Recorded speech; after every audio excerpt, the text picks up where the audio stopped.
Hi, everybody, and welcome back to another episode of Devil's Advocate Trades Edition. Joining me today is Elizabeth with Safety Comply. So, Elizabeth has been on once. She did a quick session with me, and we threw some little tags out there to get you guys excited to come sit with me and her. So, this is going to be amazing. I'm super excited to have you back, Elizabeth. Thank you so much. We talked about a bunch of different things the last time when we were doing our strategy session, and it was all about kind of like the safety elements and why safety is important and how people feel that it's just a pain in the butt and whatnot. And it was funny because the last time you were on, I'm not even going to lie to you. So I was going back through the clips and I was like, because you had said to me, you were like, it's all based on people's experiences. And I was like, well, like there's like the driver ed thing. And I'm like, but that kind of proves her point because we're all learning the same thing in the driver's ed course. But where I was trying to go with it was we all know that red means stop. Not everybody knows what yellow means. Most people know what green means, but we all know red means stop, urgency, danger, caution. We all know that when there's a red, it means to pay attention. That's why police vehicles have red. That's why stop signs are red. That's why stop lights are red. So if somebody runs a red light, I'm like, we all have the same experience on some level. We all have identified that red to me is a common sense factor. So that's why I always get kind of bejiggity about common sense, but then common sense isn't so common anymore. So Yeah. there's that. But if you think back to it, I mean, I have young kids, well, have had kids. We have to teach them that, right?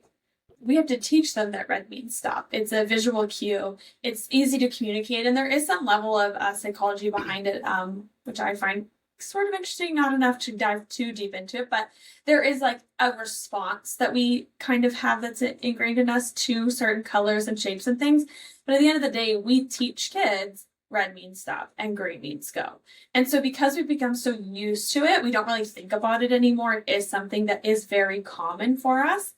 But then as things become more complex, it becomes less common to understand what it means or what things mean or what the precautions should be or what the expectation. So I think it does feel like that's common sense, but it is at the end of the day something that we were taught very, very, very early on.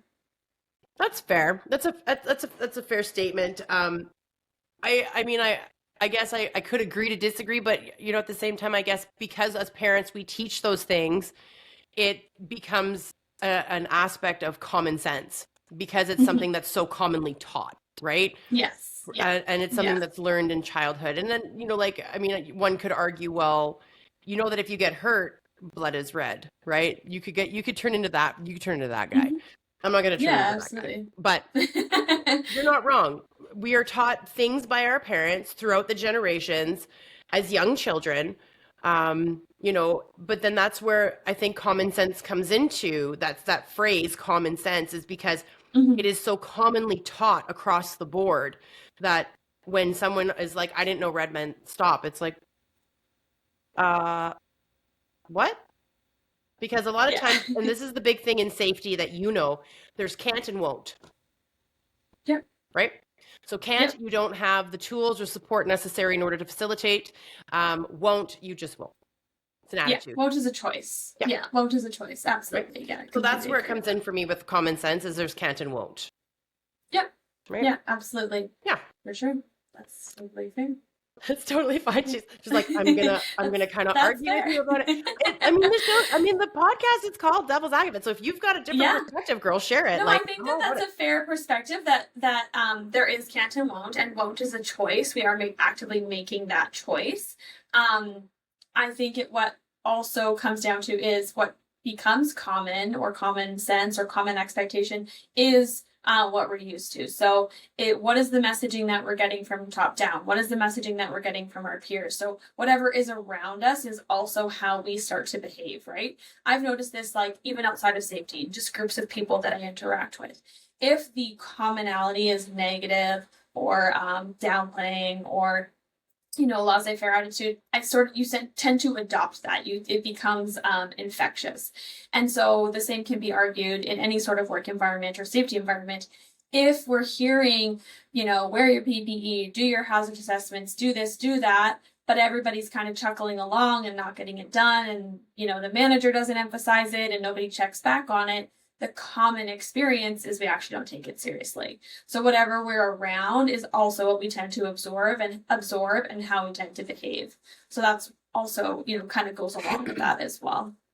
I think the other point that you make that is really good, and that I'll emphasize as well, is not only is it, like you said, from the top down, lead by example, but when they're not doing it, they're not reprimanded. It is not a forced item. It's basically just checking a box. Okay, I told them to do this. I told them to do that. He's not wearing his PPE, but we need to get this job done. So I don't have time. I don't have time. And that's a big thing I hear in safety. We don't have time. And I'm like, find time.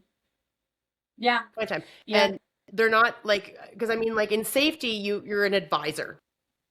You have to work with the management teams that are provided to you as the advisor to say, my advisory aspect in this situation is that you should shut your site down. Your staff is not listening. You are infracting multiple safety policies, not only inside of your own manual, but also just in general. So I would advise you to shut the site down. They won't do that. Yeah.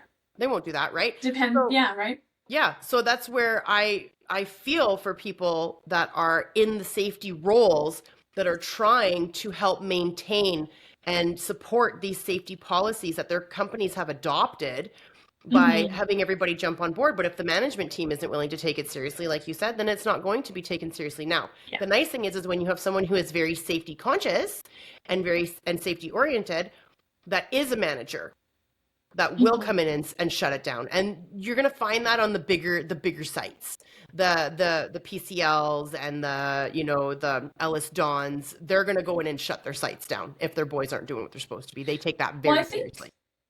A part of that too is with those big organizations, at the end of the day, they're successful organizations. I mean, PCL is a worldwide name. Everybody knows that is a ginormous company and they are incredibly successful. And yes, it's safety conscious, but I think it's also a business conscious piece, is they understand the implications if they don't take action and they don't follow the regulations and they don't maintain compliance.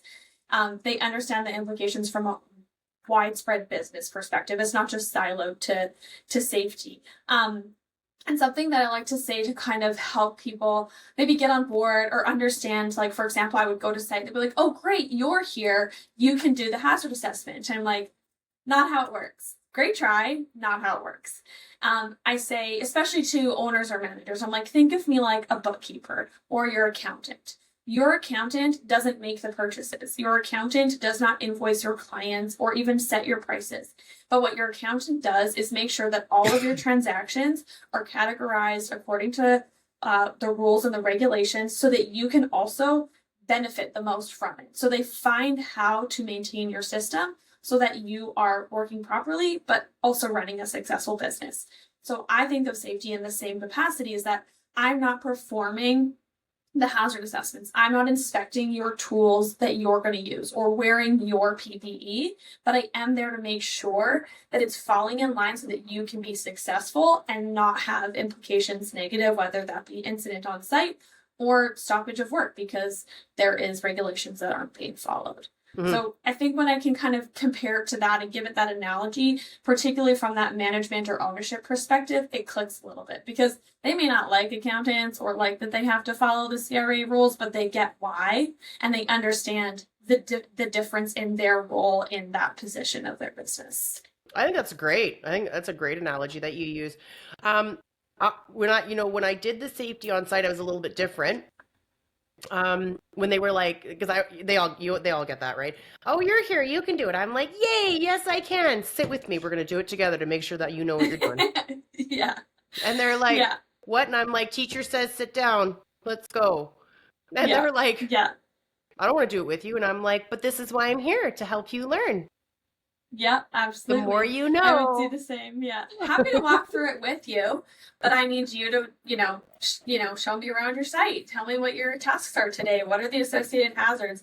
And we would walk through it together. Especially, I found that a lot of my career has been helping companies transition from paper documentation to electronic documentation. Yep. And I remember when I first really got into it, I was like, geez, I thought I was in safety, not in IT. Like this is this is different. But whatever, it still got me in the door with them. And I was like, if I could just help them, figure out this new app and make it easier for them, then I built that rapport and that connection. They're like, oh, she's actually here to help me. And inherently, by walking through how to use the app with them or how to use the digital form, I was also kind of throwing in those safety tidbits with them and teaching them what the expectations are, why we report it this way, and what's the value of that at the same time. So it did have that relationship building component to it, but I had to kind of like, in my mind, remind myself that like, yeah, it kind of feels like I'm being like their IT assistant, but it is making a positive impact because they need to do this. No, I think it's great. And you know what? They have less room to argue and debate when it's online, because then it is a lot simpler just to pull out your phone or your iPad that they give you or whatever and just go through it really quick. I like to grab I grab everybody each, like when I do the site walks, I would grab different people. So like laborers to skilled trades to foremen, and I'd walk with them and I'd be like, where's the hazard? Okay. And I'd be like, okay, what's the control? And it's amazing how many of them don't understand the elements of control: administration, PPE, elimination, isolation, right? Like they don't understand it, engineering. And so you go through it and you go, okay, well, why is it engineering? What is the engineering control? Why? And they're like, this is so stupid. And I'm like, well, we can just do this all day long and we'll explain to your boss that you had to be safety trained today, or we can just move this along and we can be happy about it. Because if you do this and you're happy about it and you know it, then when OH&S comes to site, you don't have anything to be scared of. Because OH&S will pull you aside and ask you themselves. They're not going to look to your counterpart to tell you. When they want answers, I'm like, and they are the ones that govern this. So if they're the ones that come to site and start asking you questions, you better have answers. And if you don't have answers, they're not going to be very impressed. And I'm like, and I'm going to get in trouble. And I don't like getting in trouble. So we're doing it. Well, it's a lot easier to do it with a friendly face and someone that's on the same side as you. And honestly, like OHS is not on the opposite side of you, but their intention is to ensure compliance. Their intention is, they've likely been called out because someone has reported something, or maybe there has been things in the past. So they're trying to help companies improve, but they do obviously have more authority and a different authority than anybody internally at your company or that you work with. And so why not work with the friendly face, the person that's like trying to advocate for you to be successful, rather than wait until you don't know what you need to say or how to do or what's going on at your site, and the implications are bigger and they extend outside of your organization. 100%. I get it. And that's why whenever I was like working internally or even just talking to people, I always really tried to change the language. Oh, safety officers here. And I would just be like, I don't have a badge. I have never been an officer in my life. I don't choose to be. And just making it really important. Like I even had a boss who was the owner of the company. Like he kept calling me the safety officer. I was like, I need you to stop. Like I have no authority as an officer. I do not write penalties. I do not write fines. I cannot direct people in that way. And I don't want to. I don't want them to look at me like that. And so I wasn't there quite as long as I'd hoped to kind of have that transition take place, but it did start for sure, and people became more comfortable. They weren't as like coffee break, Elizabeth's here, as soon as I got on site. It definitely started to change the culture and have that positive impact, rather than sort of that like backs up against the wall because the safety officer is here. So I think that language is really important, and it definitely changes people's perception of what's going on. 100%. And I also, like one of the things that I know I really tried to do in that understanding to help other people with it is to tell them, if you did nothing wrong and a cop comes and talks to you, are you scared of them? No. Okay. Well, if you have the information they need and you give it to them, are you scared of them? No. Okay. Same with OH&S. Doesn't that sound so much better? I'm like, everybody wants to understand what's happening. Everybody wants to understand that, that the things that are supposed to be done are like, there's no laws being broken. And if you've got nothing to hide and you've done nothing wrong and you know what you need to know about the situation, they're going to appreciate that. And they're not the bad guy. Like cops aren't the bad guys, just like Yeah. OHS isn't the bad guy. They're only bad guys when you've done something wrong. Then they're the bad guys because they're coming to get you. Right. So, Yeah, exactly. and then, Yeah, but people, absolutely. you're right. Like, it's hard. It's a hard industry to be in, especially with the stigmas that come with it, and especially with some of the personalities that have been through safety even before us, where it like I think the biggest term I've heard hundreds of times is, "Oh, the safety bitch is on site," and I'm like, "Oh," I'm like right You out of the want to be gate. friends with me? I'm like Cool. right out of the gate, eh, guys? Like, I mean, geez. Yeah. And and I'm like, and then they tell me the horror stories of these women that would come on site and they would bully and browbeat, and it had to be their way or no way. And I'm like, oh, well, that's not all of us. We're not all like that. I'm like, we're No, here to no. help everybody get to the end line, the finish line, like safely. That's are we going to give you some trouble? Yeah, we're probably going to give you some trouble if you're not doing something right. But I mean, it all depends on how you look at it. Are you looking at it as trouble, or are you looking at it as you're not doing what you're supposed to be doing based on your own manual and based on legislation? And then we're just there to be Yeah. like, hey, maybe just put that on. Maybe let's just put that on. Yeah, yeah. Do you like want me to take your like spouse's or your mom's phone number now? Because like I really don't want to call them later, like that kind of Yeah. thing. And like that's not always the route to go, but like there's I find that just like being personable and really bringing people down to like the same level as you or whichever way you got to go, as especially like those first interactions. Mm-hmm. I'll go to site like, hey, do you have your field level done? And they'll be like, yeah. Do you need it? And I'll be like, well, I trust you. Don't give me a reason not to. And, just starting with that and like never wanting to come on site and be like, my book says you're doing this wrong. That's never going to be a good way to like No. start off an interaction or end one or whatever. It's, like for me, it's always been about, can you explain to me what you're doing? Like, I just, I'm not familiar with this scope of work and just being honest with people as well, because I think even if I did understand their scope of work, people like to feel like they not know better than someone, but they could teach someone something, right? So it's like, show off to me what you do. Oh wow, that's really cool. Like, how come that's safe? Like, how come that's not unsafe? Asking them questions and kind of empowering them to be the experts at what they do, because they are, right? We hire electricians because they're the experts at what they do.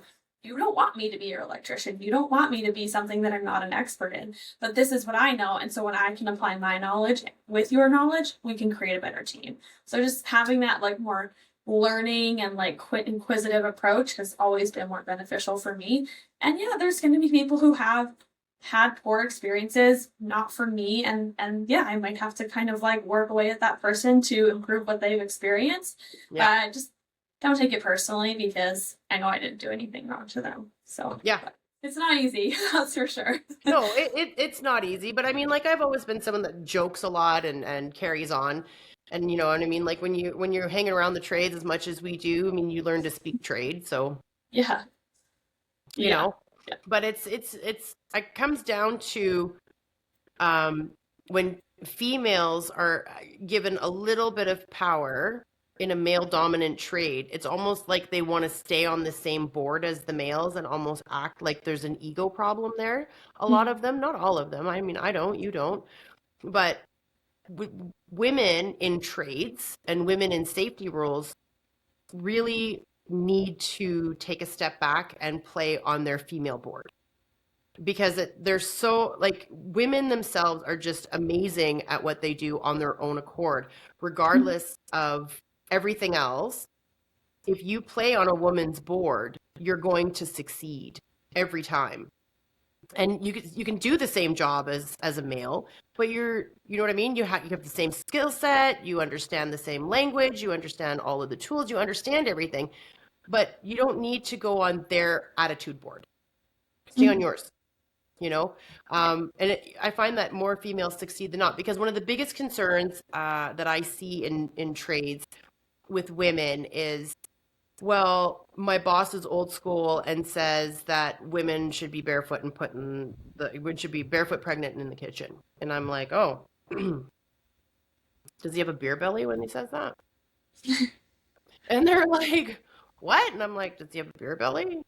And they're like, most of the time. And I'm like, okay, so then he's old enough to know better, but he's also the generation that would say something stupid like that. I'm like, sorry, but I'm like, that's you can't change somebody's perspective based on ignorance. Hmm. All you can do is do your job. That's all you can do. Yeah. And ignore it. And people will say, well, it's hard to ignore. And I'm like, well, is he standing over you telling you that you should go home and be pregnant? Like, is that a thing? Or is it just a shit comment made in passing?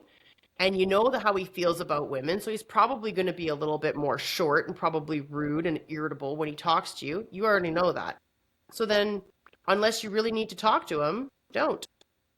You've got Hmm. how many Yeah. other allies besides you, guys that are, in the trenches with you, that will happily talk to you, happily help you out with something, Yeah. but then, there's also the poisoning of the well, right? Where the boss is like, this female doesn't belong here. And then nobody wants to piss this guy off.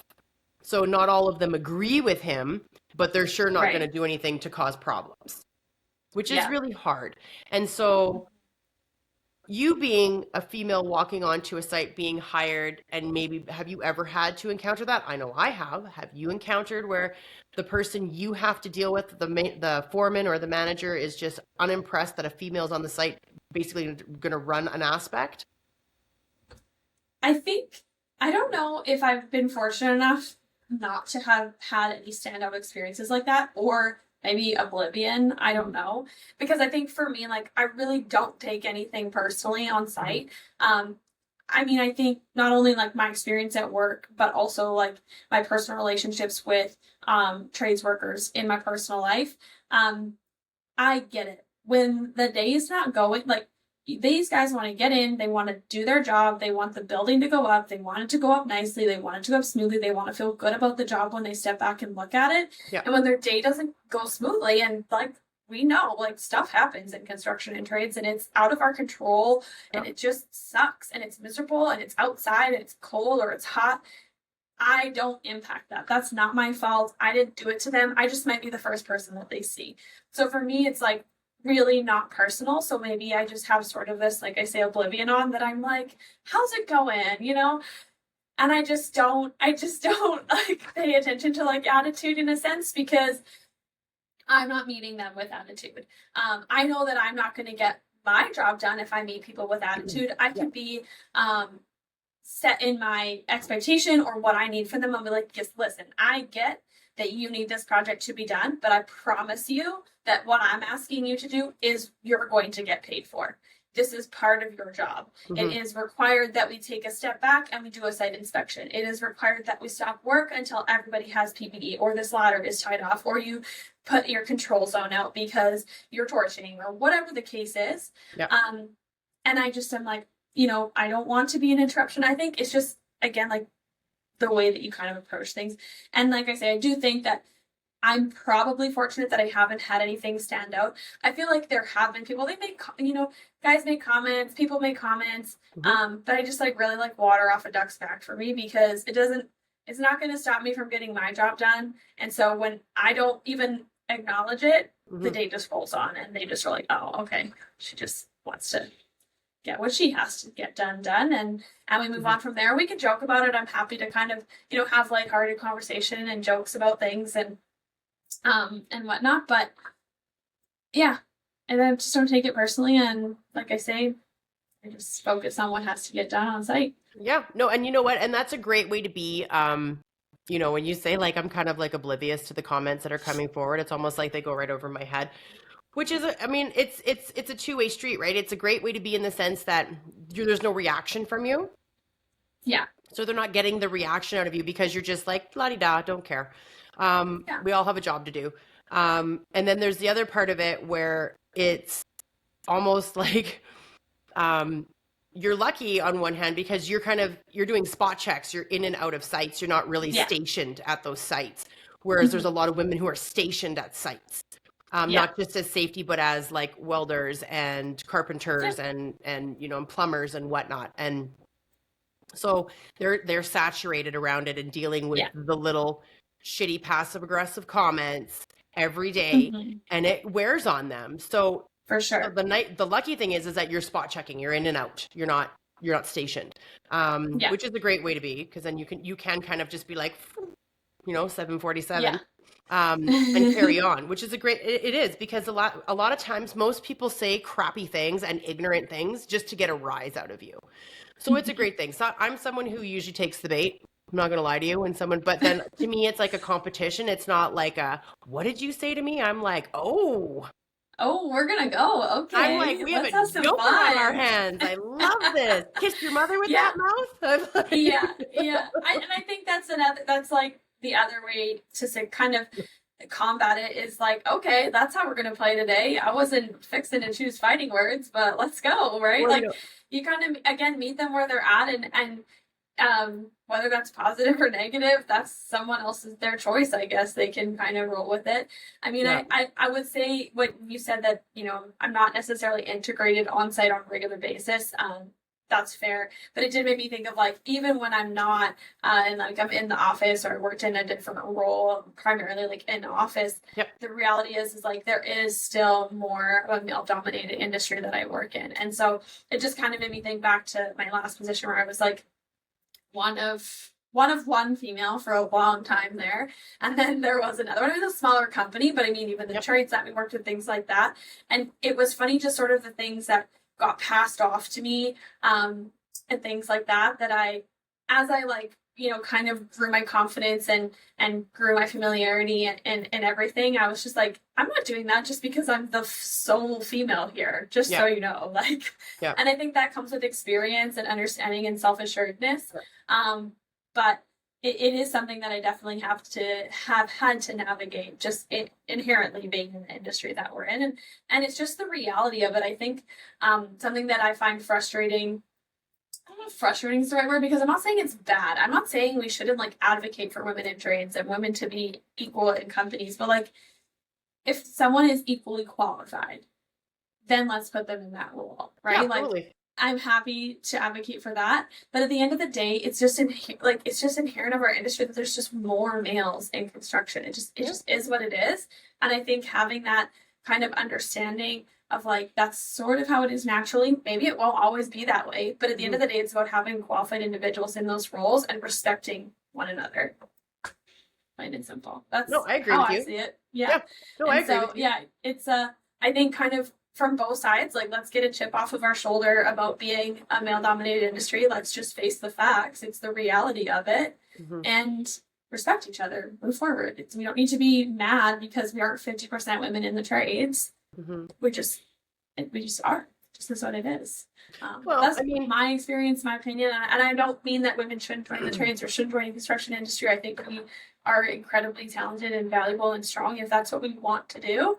But I don't think it's personal. And I think that's sort of where some of that friction comes in, is people like taking it personally. Like, well, there's no other women at our company. It's like, probably not.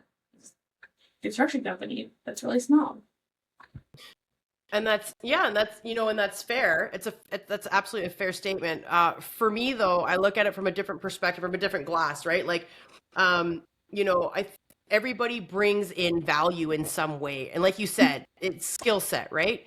So regardless of the gender, if the skill set is there, the person should be offered an opportunity to be able to show off their skill set and be able to bring value to the company and become an asset and be an investment to that employer, regardless of gender. I've never been one to say, oh, well, she should be treated differently because she's a she.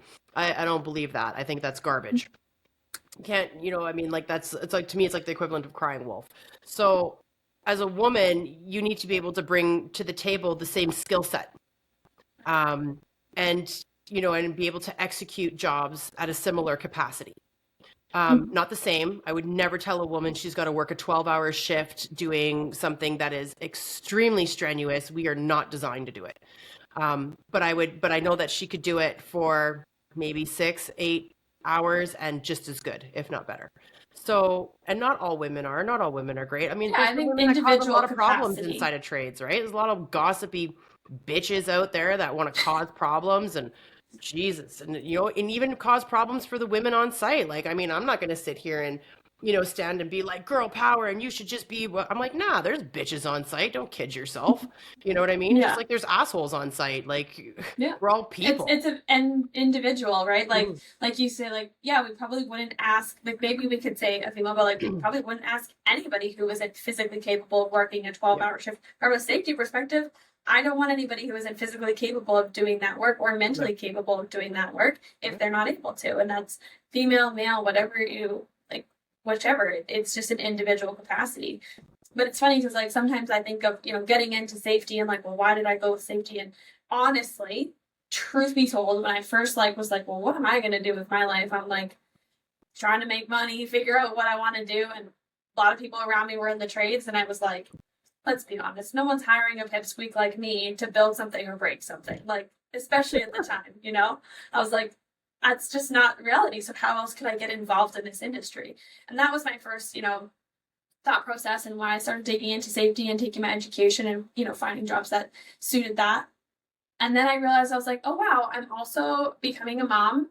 And I think that my nurturing and caregiving side of me is actually serving me really well in safety because I genuinely care about these people going home safely, performing their work, being able to go home and do not just like going home safely, but being able to do the things that they enjoy in the evenings, on the weekends, and then coming back to work in the same capacity.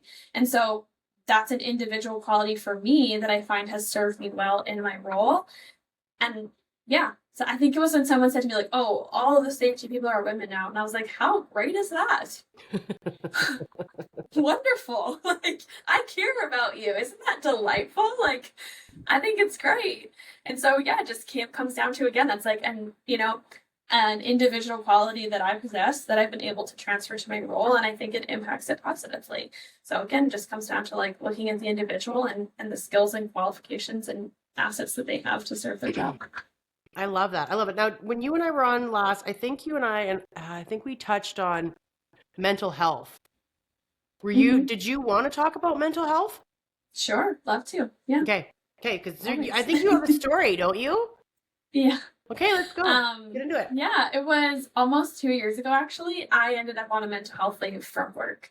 And what I find funny about it is when I got to the point where I was ready to return to work, I was there for a short period of time before I started my own business. And then people are like, pump the brakes. You were on a mental health leave and then you decided to start a business? Like, that sounds like the wrong move. But I think the reason why people think that is like starting your own business is very stressful. There is a lot that goes into it. And don't get me wrong. Yeah, there are days that like mental health is something that I really prioritize so that it doesn't, negatively impact me or my business. Mm-hmm. But why that experience of ending up on a mental health leave from work led me to running my own business is because I was like, wow, I want to be a better boss and a better leader and have a better environment than the one that I experienced. And so I went on this mental health leave because I was experiencing severe burnout, high anxiety, high stress, and just the work environment was really, really toxic, and the leadership as well. And so I not like to talk about it. I talk about it and share because I think when other leaders can hear the experience that I went through, it's really positive. I don't sit here and like have a grudge against this leadership team. I don't sit here and be like, they're the worst. They, made me sick. They made me stressed. They made me anxious and all this stuff. I don't think that any of it was like conscious decisions. I think the lack of awareness of how they led their team brought me to that point is what happened. And I don't think that they, intentionally were like harassment or things like that. I just think that like, if you're not aware of how you're leading your team, there's a good chance that you may not be leading them positively, if that makes sense. It does. Yeah. And so, I think workplace mental health, being a safety professional, I obviously think that there's a huge role for it in across the board, regardless of industry. If you have mental health implications or your stress is high from personal life and you're bringing it to work, it has safety implications and vice versa. And so I think there's a really big conversation of mental health, and it kind of feels like this gray area of like, well, if it's from outside of work, like how are we supposed to be involved with it? It does impact us from a safety and an operational perspective.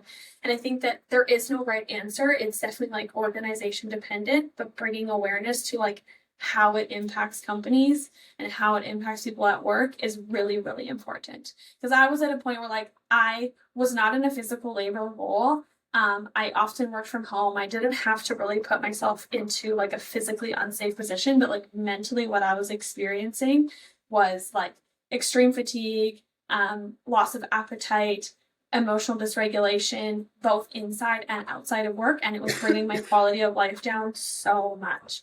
And it took a long time. Like when I say it all out loud, it's like, yeah, obviously like you needed to deal with something, but because it's so many like what felt like to me just like really like little pieces until somebody outside pieced it together for me, I was like, I just was normal to me. It was just like, oh, I'm just a grouchy, tired person all the time. And so it was just it was something that I wouldn't wish for anybody to go through, but it's something that has built so much strength and self-awareness and passion for me to build a company to support other people at their companies. I mean, that's a big part of what I do is like, hey, you can't do everything at once. And that was the role that I was in. I was wearing every single hat I possibly could, and it led me to burnout. And so as a safety professional, I offer fractional services so I can take that off of people's plates to help them so that they are not getting to that place that I was, where I could not function because I was demanding so much of myself and being asked to do so much. Well, good for you for starting your company and having a passion. And I mean, like, I gotta ask you, like, just, just as girlfriends, like, tell me, is this something that you would delve into more? Because you've dealt with mental health, workplace and outside factors, and Yeah. because your health and safety, and we know it's a really big thing inside the trades. Is this something that you would go and pursue more education and focus more of your company on eventually? I think there's a possibility. I think right now, from my experience, if someone had come to me and been like, "Oh, you need to, go to therapy," right? When I was sort of at that like I say peak, but like bottom, really. Like when I was at that lowest of low points, if someone was like, your work isn't like just sort of like hit me with all of that stuff, I would have been like, get out of here, like go away, right? Yeah. But if someone had come to me and this is what did start to happen and say like, hey, can I help you with this task and take some of this off of your plate? That was what started to and that outside person being like, wow, you have a lot going on. Wow, this is a lot to expect of one person. I think being able to come in from sort of that like taking actionable steps versus feeling like now I have to open up my entire life to someone that I don't know because they think I'm stressed. It didn't feel accessible to me. And so maybe eventually that's something that as a society, as an industry, we might become more familiar with. But I think the demographic, specifically in construction and trades and services that I work with, it's more feasible and realistic to say, let me help you with your job so that it can open up space and capacity for them to be in a better state or to kind of have more of a positive experience. So that's not saying no, I wouldn't want to, but I just feel right now, meeting the industry where it's at, it's more about like, how can we support our businesses, our employees, our supervisor managers, be good at their jobs and be successful. That's where I see more impact happening right now. Well, I mean, yeah, I agree with you. I just, there's another person in my world that I know would be really, she already teaches stuff on mental health and she's got her background, her degrees and whatnot in these different elements. And she teaches a course at SAIT and she's amazing. She does workshops at SAIT and she's amazing. Her name is Jill Drader and she does a lot of that kind of stuff. Have you ever heard of Jill? No, the name doesn't ring a bell. Okay, so Jill has done a lot with in the trades and mental health and whatnot. So she is she's an amazing person to get in touch with. Cool. Her company is called Owlseek, and you can get in touch with her. She's in Calgary. She's amazing. Nice. I go hang out with Jill. She's great. Awesome. That sounds good. But you should definitely look her up and look at what she does. I think it's something that would definitely complement some of the things that you do as well. In the aspects of, not saying you work together, but maybe there's some work that you and Jill could do together that would help move your business in a different direction as well. Because Jill's amazing. She's a strategist, coach type person for businesses, for people of Nice. all walks of life, as well as mental health and this and that. Like, she does a lot. She's quite the superstar of that one. I'm not gonna lie. Nice. It's Yeah. always good to learn from people, right? Yeah, And I think 100%. like when just what you bring up, like, is that something that I would move my business in that direction? I think back to like my scenario and like realistically like what would have helped me. And Yep. like, yes, I had growth to do. I had personal things to work on and maintain my own mental health. But I think when we are able to have leaders that care and leaders know how to lead, Yeah. that is the most impactful. And like I say, I don't like hold a grudge or fault the people that I was working with. Yep. When I look back on it, I think that was a huge impact, is that we had, benefit programs, and we had compensation, and we had sort of like, just great kind of like rewards or bonuses or things like that. Yeah, But that doesn't matter if what you're doing every single day is, causing sort of these experiences or this stress and anxiety and things like that. It doesn't matter how good the bonus is or the compensation or the benefits package. Mhm. It's the day-to-day experience that we are getting at work that has the most impact on us. 100% lack of support. Mm-hmm. Is what you're getting, right? So they failed in the area of support. They didn't support you with what you required. You needed more hands to help you with different things, or you needed attention in different areas, or they didn't give you the tools in order to succeed. Yeah. So it didn't matter what kind of magical perks and compensation package they had. It didn't outweigh it, because there's nothing more precious than your mental health and your physical health. So if those two things are deteriorating at the hands of a company and they're not realizing it, even though when I say they're not realizing it, they don't realize the magnitude of it. Yeah, exactly. And a lot of times, because it's we small tell them things usually, Yeah, right? It's not usually like there was this big grand thing that happened or happens that like really makes my job difficult. It's just like as things built up over time, over a prolonged period, it got to the point where like I was always in fight or flight mode rather than being in sort of that ebb and flow. I was just always peaks and valleys, and that was really hard to navigate, and I didn't even realize it myself. And something that I think of is like a good kind of test, and like it's a little bit different as an entrepreneur. We get to that entrepreneur point where we're like, can you go on a fishing trip or on a vacation? You want to get your business to that point. But as an employee, or someone like that works at a company, the way I thought of it is like me going on vacation at that role didn't sound relaxing, because by the end of that vacation, I would be like, oh my God, I'm going to have so much work to catch up on when I get back. Oh my gosh, there's all these things that have probably fallen through the cracks while I've been gone. That's an indicator to me that the leadership and the company isn't like managing things as healthy as they could, because you're not able to. That's vacation is a part of your compensation. It's a part of that. But if you go on vacation and you're stressed in the back end of it because what you're going to come back to, it's not serving its role. So that's a pretty good indicator. There might be some room for growth here in leadership and management, and that's a little bit outside of safety, but it's personal experience, and I think that there's a lot of value to just kind of bringing awareness to that. I agree with you 100%. And you're absolutely right. If you're going to have more anxiety to go on vacation than actually release the anxiety while on vacation, it's not a vacation. And you're right. You do have to double check it, because as an entrepreneur, I'm the owner of my company. I get to pick and choose my hours, and I went away on vacation. I had a great time. I mean, the downfall is that as an entrepreneur, when you go on vacation, the days you don't work are the days you don't make money. That's the difference. I'm not generating a salary. You got to be hungry, you got to be out there, you got to be grinding, you got to be doing this, that, and the other thing, right? They always say, are you hungry? It's like, it's not a matter of whether I'm hungry or not. It's a matter of what's my priority.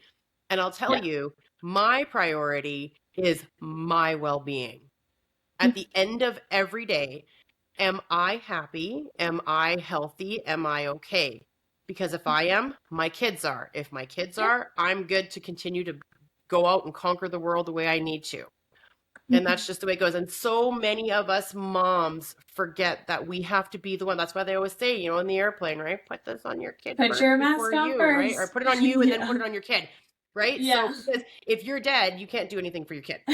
So Exactly. and Yeah. as a mother, that's your biggest fear. If I leave this world with these babies, I don't trust anybody. I don't trust dad. I don't trust mom. I don't trust anybody. And it's not because we don't love them. It's just they're not us. Yeah. They're not us. Those are Yeah. our children. They're not us. So I mean, I went away and left my kiddos with my mom, and they did great. I mean, my kids complain. They're like, "Oh, mom, Nana made us eat healthy." I'm like, tell me something like better than that. I'm like, that's great. And they're like, we couldn't have any candy. And then I like get home and like I have like this big candy bucket that I leave inside my pantry so that if the kids like get like a little like like sugar craving, they can just go in and take like a little chocolate or something, right? Like it's no big Yeah. deal, whatever. Because I don't ever want my kids to turn into like kids that never eat that and then they grow up Yeah. to like binge Restriction. it like crazy people. Hmm. So I'm Hmm. always like, I always keep like, and my daughter, like, because now she's old enough that she has her menses, so she's a chocolate fiend. Like when she's right before her period, she's just like, so I'm like, here's some chocolate, be nice, yay, So, but I come home and I go upstairs into my bedroom and I took a picture and sent it to my significant other because my mom had taken it out of the pantry and put it in my closet. And hit it. Oh my gosh. I'm like, oh, mom. Oh. And my son, he's like looking at me last night. He goes, Mom, Nana made me eat potatoes. And I was like, Sorry, my facial expression was not kind. It was like, potatoes? Potatoes? right? I know. I love potatoes. You mean French fries, hash browns? That's what I tell him. And he's like, I don't like it. And I'm like, well, okay. So I thought you liked Nana's mashed potatoes. And he's like, well, I do, but she didn't make mashed potatoes. She tried to make like a fry and it wasn't cooked all the way through, but I ate it because it's Nana and I don't want to make her upset because when she gets upset, she gets kind of scary. My mom is this cute little white, like she's Caucasian and she's like petite and she's sweet. She's very athletic. She doesn't have a mean bone in her body. Like Oh everybody my likes my gosh. mom. Her and I are like we're like night and day, my mom and I. Like when there's a problem, she calls me. So, Yeah. you know what I mean? So when my son's like, Nana's kind of scary when she gets mad. One day she got mad at me and she told me that I'm wasteful and that I should be ashamed. And you're like, I literally can't imagine those words coming out of her mouth, but okay. No, actually I can. But the funny thing is I'm like, well, I say that to you all the time. And he's like, yeah, but it's different. And I'm like, oh, different when mom sits there and screams at the top of her lungs like a banshee for the 1,000th time not to throw away food because it costs money, costs have gone up, and there are people who can't afford to eat the way you do. But Nana gets mad that you throw a couple of fries away and you're more scared of that. She's scared. All right, cool. Love parenting. Great journey. Yeah, it's never a dull moment. I always say, never bored. Haven't been for 13 years, won't be for another 12. No, you'll never be bored. bored. Kids are forever. No. I believe that. Kids are forever. It doesn't matter if your kids are 40, if your kids are, because here's the thing. I always tell my kids the same thing. My kids are 11 and 14, and I tell them the same thing all the time. I say, I don't care how old you are. If something is wrong, come home. If something is wrong, come home. I don't care. I'm like, you have to want to move away from mom, build your life, but if anything goes wrong, come home. If you can't afford your house, you can't afford rent, if you've lost your job, if you're in the middle of a divorce or separation, if you're fighting with I don't care, come home. Nice. And that's just how I look at it because I don't ever want my kids to feel like I want them to, you want them to have critical thinking. You want them to try to problem solve. But there are moments where they don't have, like, to me, I'd rather you come home and problem solve at home and then go back and try again. I would rather you do that instead of, because most of us have to sit in the thick of the bullshit and we don't always make the right choices because we're just like, we want it to stop now. So what do most of us choose? The path of least resistance. People pleasing, yes, the okay, no problem, I'll do it. Right? This is what happens, right? We turn into the path of least resistance. We just do it because we don't want to deal with the bullshit. And I don't want my kids to feel like they just have to succumb to somebody else's garbage. I'd rather them just be like, I need a minute. I'm going to go to my mom's. I'll be back tomorrow. Or I'll be back in 2 days. And it's offering them that safe space. Right. Exactly. It's Yeah. giving them a safe space, Unconditional. and it's also holding space for them when they come and have that conversation with you, Yeah. right? Because that's a big thing that we need to do as parents is hold space for our kids. It's okay to feel that way, Mm-hmm. right? It is what it is. I mean, every parent's different, but I mean, we're all out here trying. There's no rule book. Yeah, You know? there's no one way to do it right. That's for sure. Yeah, exactly. Yeah, Exactly. absolutely. All right, Sunshine. Awesome. I know. You're going to have to come back. We can talk about all kinds of things. This is the Sounds fun like thing it. about the platform is that we can talk about things because here's the thing is that even though we're in trades, we're both still mums. We're most of And people. yeah, we're still people. And you know what? That's what most people are really fascinated in is it's just hearing the stories that we go through too, right? Like, I mean, I've got some really great guests that are coming in and out of the show that have some really amazing stories. And that's where I think a lot of the heart of what my podcast is about is people like you, Elizabeth, that come on and that will talk a little bit about what you're doing and the momentums that you want to create and where you see the shifts, but then also just about you and that you're just a person. So Yeah. thank I think you. conversation is always great. Thank you I for know, having me. I right? I was appreciate like, it. let's wing it. And you're like, oh, I'm scared. I was like, yes. I don't know if I should say yes, but okay, too late now. I'll never pigeonhole someone into something they don't want to talk about. I don't like that. Like No, for it sure. actually makes my skin crawl when I watch interviews when you see someone try to penetrate a question into somebody that is very personal and they almost put them in a position where it's an open-ended question so they can't just yes or no it. And I don't like that. I don't like when people set people up to disclose information that's nobody's business. Do you know what I mean? Yeah. That's wrong. Yeah, absolutely. Yeah, it's like for me, there's so many wonderful things about people that you can learn and be totally fascinated in, and you know, just let the whole idea of that person envelop around you. But if you are gonna just kind of go after that, like the dirt, I think it's rude, personally. Yeah. Well, I'm I not think a it's fan. enjoyable to listen to or watch. Mhm. Honestly, something that sometimes I watch, like, you know, when you're like, I'm on YouTube or whatever, I always or not look for, but I tend to find when celebrities or personalities are being interviewed and they Mhm. have like really strong comebacks. Like they kind of, they're not combative, but like, they're like that. Why would you ask that question? Yeah, And they shut it don't down. just answer. I love that, and I find like it's such a like empowering thing to watch. Is someone advocate for themselves and call people out that they're not obligated to answer those questions and like do better. Like do better. Yeah, You there's a know, couple of I them. Like could I have know, some really great conversation with you. So ask better questions. right? And that's You know, just it. don't. Yeah, I like those kinds of videos. That is kind of I think they're niche and great. weird, I but think I I think saw it's awesome. Anne Hathaway did that, and Scarlett Johansson did that, and there was a couple of them.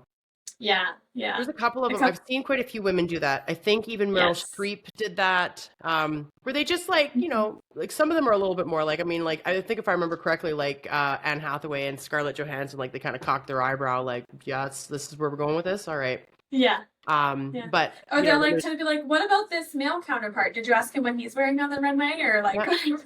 I actually like sports ones too when they're like, that's the dumbest. They'll just be like, that's a really dumb question. It's good. Well, sometimes we need to put people in their place, right? Because they think that we're just going to answer like, oh, where did you get your dress? I don't know. You should ask him where he got his suit. Yeah.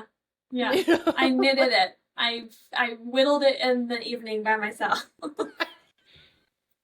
I got out my crochet and I went to town. It took me about a month. Do you like it? Yeah.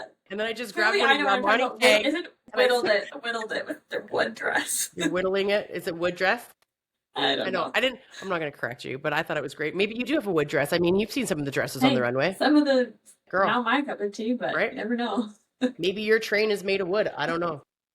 Maybe. All right, Sunshine. Awesome. Well, we'll wrap this up. So thanks everybody for listening and tuning in today in regards to my interview. Actually, not even an interview. It's conversation. We're having fun times with Elizabeth from Safety Comply. I hope to see you guys on the next episode. Like I said, you guys can always email me with suggestions, or if you want to come on the show, lisa@lpmenterprises.net. Thank you again, Elizabeth, for being on the show, and we'll catch you all later. Thanks, guys.